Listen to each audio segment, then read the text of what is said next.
Know thyself. The greatest knowledge is knowing who we truly are.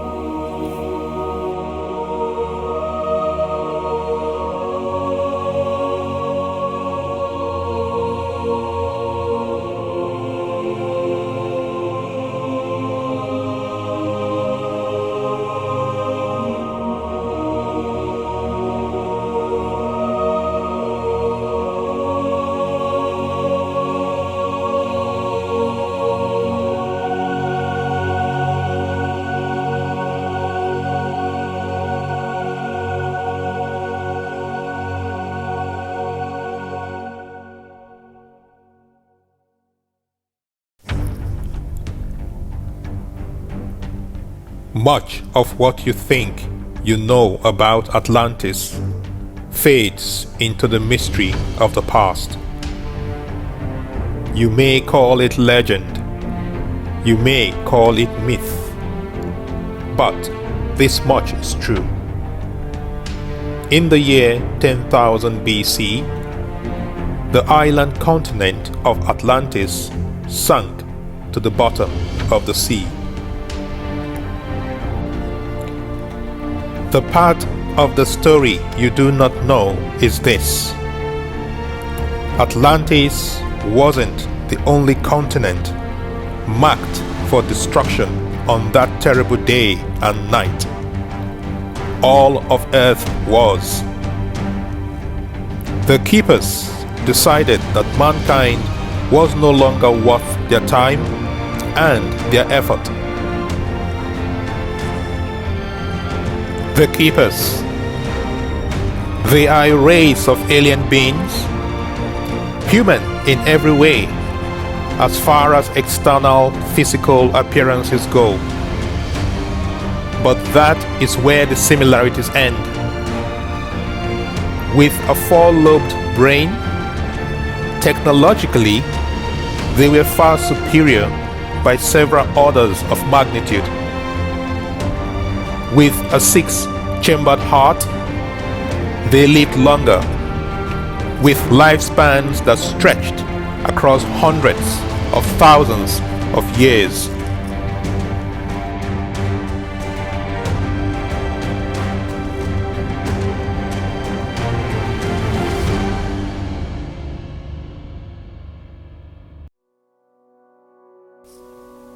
But let's back up a little.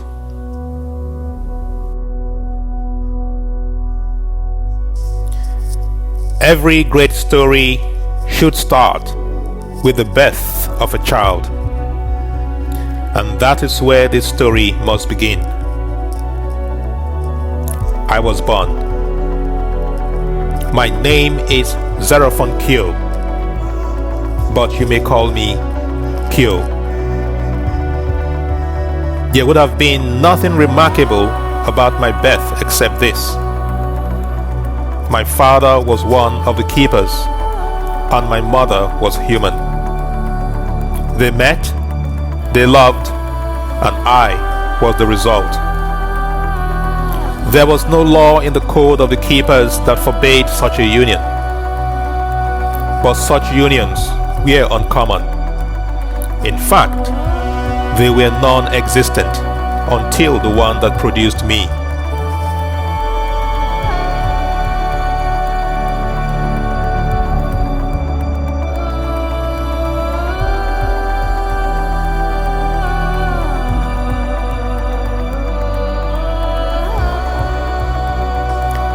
I was my parents' secret. No one else, keeper or human, knew of my alien pedigree. Not until my 5th year of life, when my father was forced by circumstances to reveal my identity.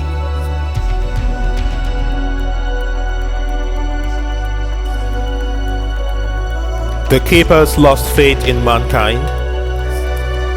The incessant wars between nations and tribes of men, the abuse of powers and gifts given to them to use for good, and worse still, the realization that they were never going to change had exhausted their patience.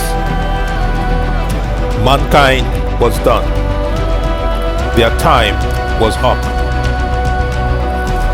5 asteroids were nudged out of their regular orbits and directed to Earth.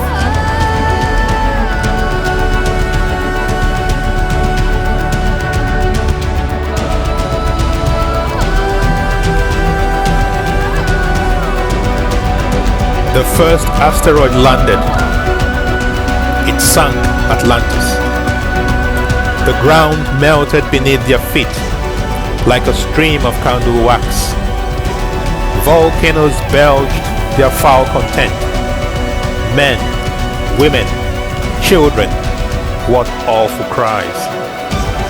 Lightning and thunder, twin agents of destruction, unleashed their venom on that eternal night. 1/5 of the earth was destroyed.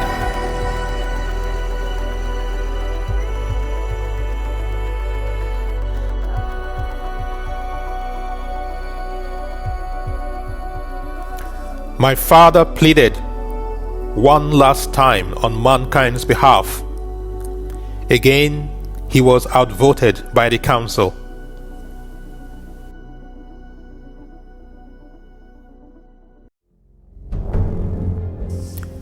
In desperation, he told them of his half-human son. Immediately, the other asteroids were deflected from the path to Earth. Their law forbade them to take the life of another keeper, even one that was only half so. They were displeased with my father, but they had no choice. They could not break their own laws, but they could give my father a terrible ultimatum.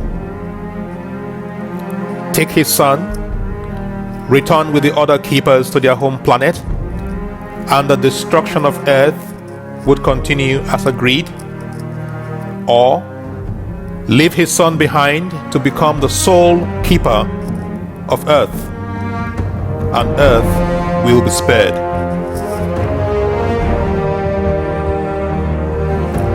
Well, I watch over Earth now, so you know the choice my father made.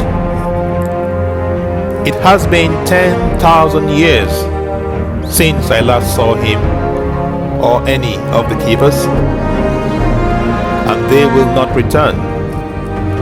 Instead, the test for mankind is to seek out the keepers. And for that to happen, mankind has to be a space-faring civilization.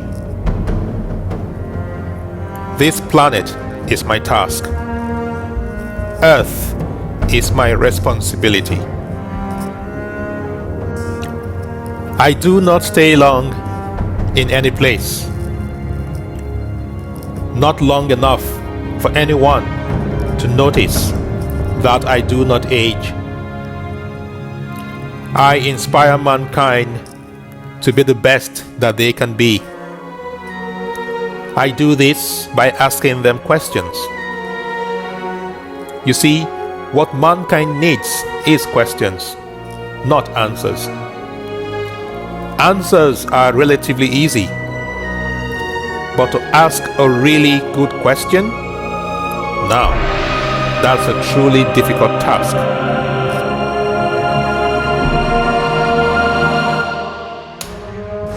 On a fine summer day about 355 years ago, I once observed a man sitting in his garden reading a book.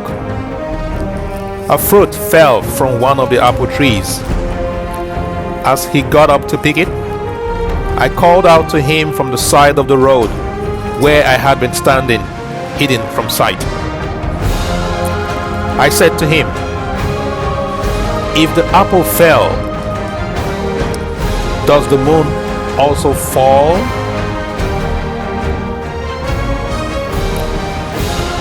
Startled, he turned around to see who this intrusive stranger was.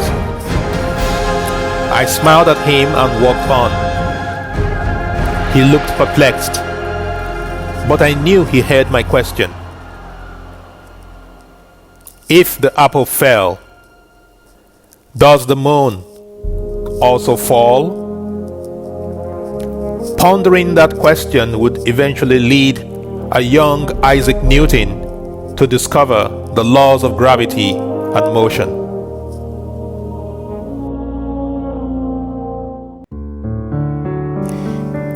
In 1895, a 16-year-old boy was run into school because he was late for classes. I had been watching this young man now for a year. I seized on the opportunity and ran alongside him. "Where are you going in such a hurry?" I asked. "I'm late for school, sir," he replied. "Could you run any faster?" I asked. He was breathless, and he had the same perplexed look on his face I had seen so many times from the pioneers I have encountered through the ages. I said to him, "Imagine that I am a beam of light. Can you catch me?" I ran well ahead of him. That was the last time I would see Albert Einstein. But I knew my question to him would remain. What would a beam of light look like if I could run alongside it? And for 10 years, this question would occupy the mind of young Albert until he discovered his theory of special relativity and the miracle of 1905. This pattern has been true for many others who have been asked seemingly perplexing questions which have led on to great discoveries in all areas of life. I believe in humans. They are terribly flawed, but they are still capable of greatness.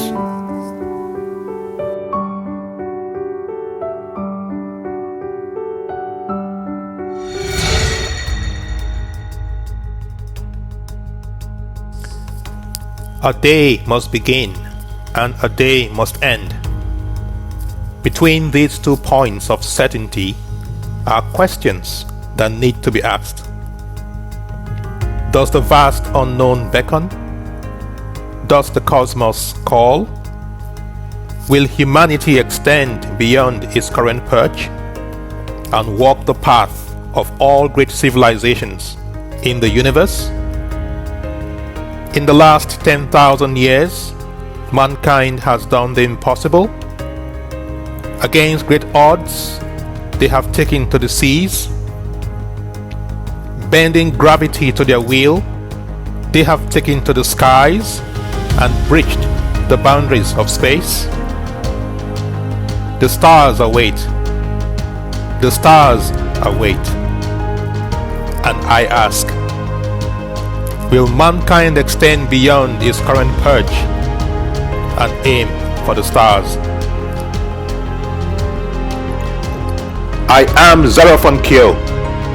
You may call me Q. I am the progeny of the keepers. I speak for Earth.